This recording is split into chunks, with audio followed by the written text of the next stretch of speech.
बिहार में जिस तरह से वोटर वेरिफिकेशन को लेकर तमाम तरह का बवाल मचा हुआ है, उसको लेकर अब ऐसा है कि एनडीए के अंदर भी कहीं ना कहीं खेमेबाजी देखने को मिल रही है। क्योंकि अब तक ऐसा लग रहा था कि जो विपक्षी दल हैं वो ही इसके खिलाफ दिखाई पड़ रहे हैं या वही आवाज़ उठा रहे हैं, लेकिन अब एनडीए कुनबे के तमाम जो दल हैं वो भी इसके खिलाफ आवाज़ बुलंद करते हुए नज़र आ रहे हैं। अगर टीडीपी की बात करें तो वहाँ पर कहा जा रहा है कि जिस तरह से ये जो कानून एक तरीके से इसमें जो प्रयास किया जा रहा है कि वोटर जितने भी हैं उनका वेरिफिकेशन हो, लेकिन यहाँ पर जो टीडीपी कह रही है कि भाई 6 महीने के अंदर में ये प्रक्रिया नहीं होनी चाहिए। किसी भी बड़े चुनाव से पहले 6 महीने के अंदर इस तरह की प्रक्रिया किसी भी कीमत पे नहीं होनी चाहिए। टीडीपी ने इस मामले में चुनाव आयोग को एक ख़त भी लिखा, यानी कि साफ है कि आपस का जो माहौल है अब ये कहीं ना कहीं गड़बड़ाता हुआ दिखाई पड़ रहा है। क्योंकि टीडीपी साफ कह रही है कि भाई कम से कम 6 महीने पहले इस तरह की प्रक्रिया को किया जाना चाहिए। अब जब चुनाव स्तर पर है,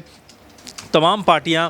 कह सकते हैं कि अपनी तैयारी में जुटी हुई हैं, वहाँ पर इस तरह का मामला लाकर कहीं ना कहीं एक ऐसी कोशिश की जा रही है जो मतदाताओं के अंदर, नागरिकों के अंदर एक अलग तरह का माहौल क्रिएट कर रही है। कई लोग ये कह रहे हैं कि भाई उनको वोटर लिस्ट हटाने के लिए काम किया जा रहा है। कई लोग ये कह रहे हैं कि भाई 10 से 12 जो डॉक्यूमेंट मांगे जा रहे हैं वो उनके पास नहीं है तो उनका क्या होगा। कई लोग ये भी कह रहे हैं कि भाई उन्होंने कभी कोई डॉक्यूमेंट बनवाया नहीं, कोई लिखाई पढ़ाई नहीं की, उनके जो डॉक्यूमेंट थे, कागजात थे, वो पानी में बह गए क्योंकि बाढ़ से बिहार हमेशा ग्रस्त नज़र आता है। तो ये तमाम जो चीज़ें उसको लेकर अब तक ऐसा लग रहा था कि जो विपक्षी दल है, खासकर बिहार में, चाहे कांग्रेस पार्टी की बात की जाए या जो है आरजेडी की बात की जाए, ये सब दल जो थे लगातार बीजेपी और खासकर चुनाव आयोग के इस फैसले को सवालों के घेरे में खड़े कर रहे थे। लेकिन अब जिस तरह से टीडीपी ने बाकायदा ख़त लिखकर ये बात कही है कि इस तरह की चीज़ें चुनाव से ठीक पहले कोई ना कोई ऐसी चीज़ को जन्म दे रही हैं जो काम में बाधा उत्पन्न कर रहा है। अब यहाँ पर बीजेपी क्या कहती हुई नजर आएगी, चुनाव आयोग इसके ऊपर क्या फैसला करता हुआ नजर आएगा, ये